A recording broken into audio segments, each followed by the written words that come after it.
Vamos aí para o sistema da moderna empresa agrícola, ou podemos chamar de agricultura moderna. O nome já diz tudo, né, moçada?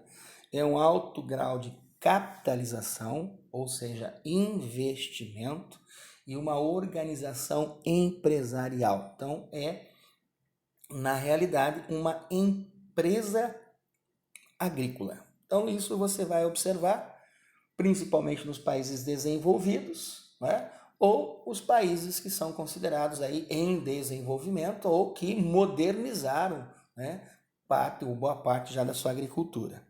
Então você tem aí Estados Unidos, Canadá, União Europeia, daí surge o Brasil e a Argentina justamente dentro desse contexto que eu disse. A produção, ela é voltada totalmente para o mercado internacional, tá? Então é uma produção de exportação. Então, principais produtos: soja, milho, algodão, trigo, frutas, uma intensa mecanização.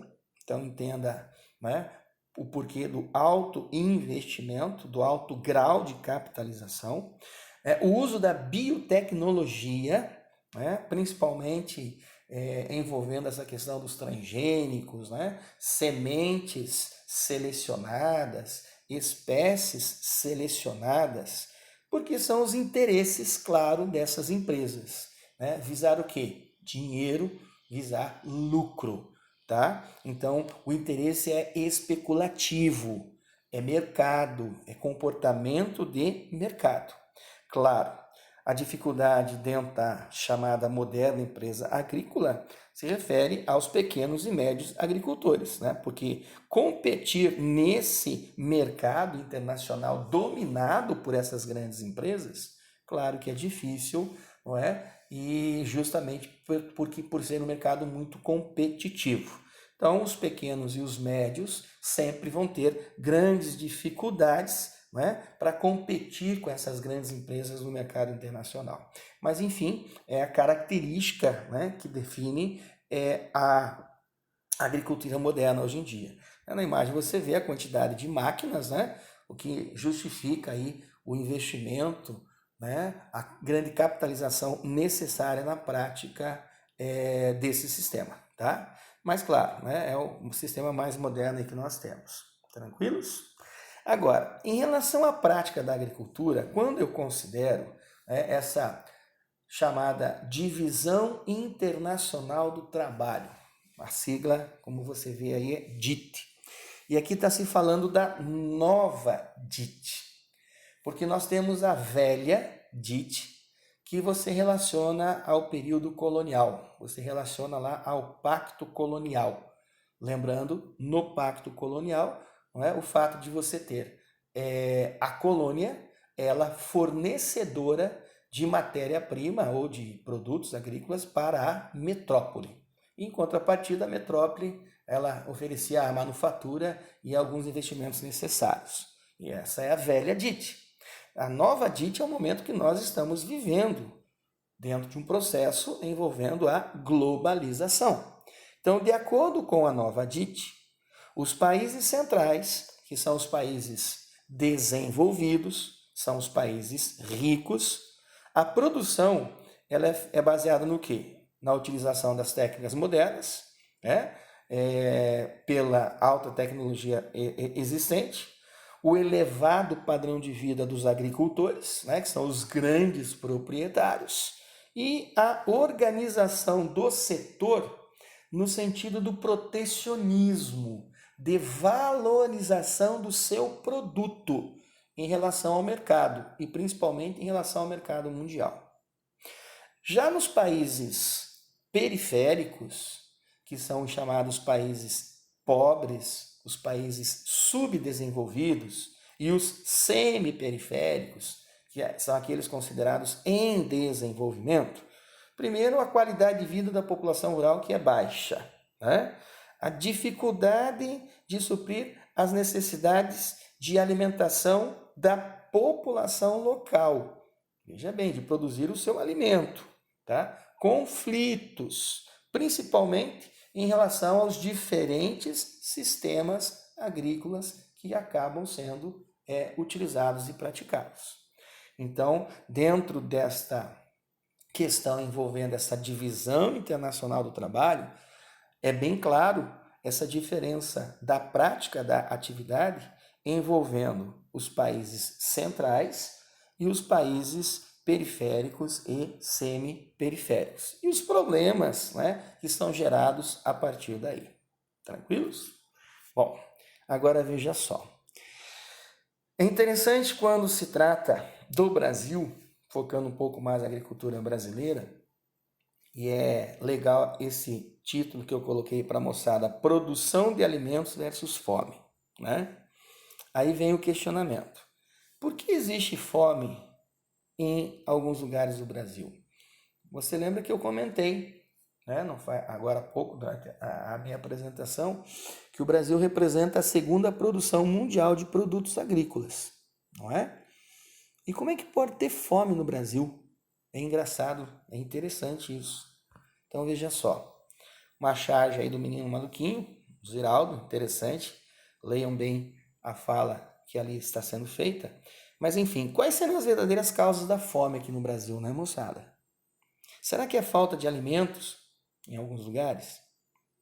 Será que é falta de produção que sustente a todos? Será que é falta de tecnologia? Ou será que é falta de uma política econômica adequada? Então é claro, né, moçada? No Brasil nós temos uma situação antiga em relação à produção agrícola, que a gente vai comentando agora na sequência. Mas é claro que o que responde essa pergunta, tá, é a falta de uma política econômica mais adequada. Porque veja, moçada, produção versus produtividade. Esse é o grande desafio. Comentei isso na sequência da apresentação. Hoje nós vivemos um momento em que a degradação ambiental ela é intensa. E a agricultura ela é uma atividade que promove isso. E você lembra, a agricultura ela depende de um fator natural, o clima. E nós não temos nenhum controle sobre o clima. Então, quanto mais nós degradamos o meio ambiente, mais nós provocamos mudanças e alterações do comportamento da atmosfera, onde se processa o tempo e o clima.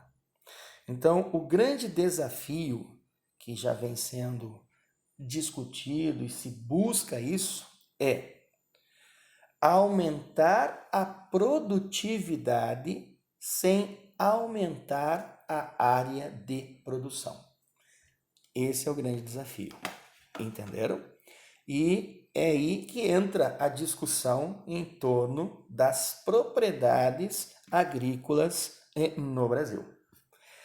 Dá uma olhadinha nessa charge e você já ouve falar sobre reforma agrária há muito tempo, né, moçada? Há muito tempo você ouve falar da reforma agrária. E o que você entendeu até hoje sobre a reforma agrária? O que é, na realidade, a reforma agrária? Por que ela ainda não aconteceu? Por que ela ainda não se manifestou? Nosso problema é antigo, já vem lá do período colonial. Lembra que lá no período colonial, quando o nosso colonizador chegou aqui, se tornou dono dessas terras, ele tinha que gerenciar, ele tinha que administrar. E uma forma disto era trazer gente para cá, estabelecer áreas para que o gerenciamento dessas áreas fosse feito, tendo por base a necessidade de produzir riquezas para a metrópole. Aí surgiram, né, as famosas capitanias hereditárias, que eram simplesmente o quê? Cessões de terras a portugueses, mas portugueses nobres, e tinham dinheiro, porque havia necessidade do investimento sendo feito aqui. Entendendo a partir daí o processo, né, de concentração de terras no Brasil, os grandes latifúndios. Então, no primeiro momento, se estabeleceu a posse da terra. E isso foi, com certeza, durante um longo tempo, né, da nossa história, envolvendo as propriedades agrícolas, certo? Muito bem, a charge que você vê ali, né, é uma discussão, siglas que você observa aí são siglas que lembram partidos políticos. Então, o grande interesse em relação à reforma agrária e à não ocorrência dela é questão política, tá? A estrutura fundiária brasileira, ela é bastante, ela é totalmente irregular. Nós temos no Brasil uma grande concentração de terras em mãos de poucas pessoas. E como eu disse, esse é um processo que vem desde o período colonial, o que justifica, né, a ocorrência de conflitos envolvendo posse de terras.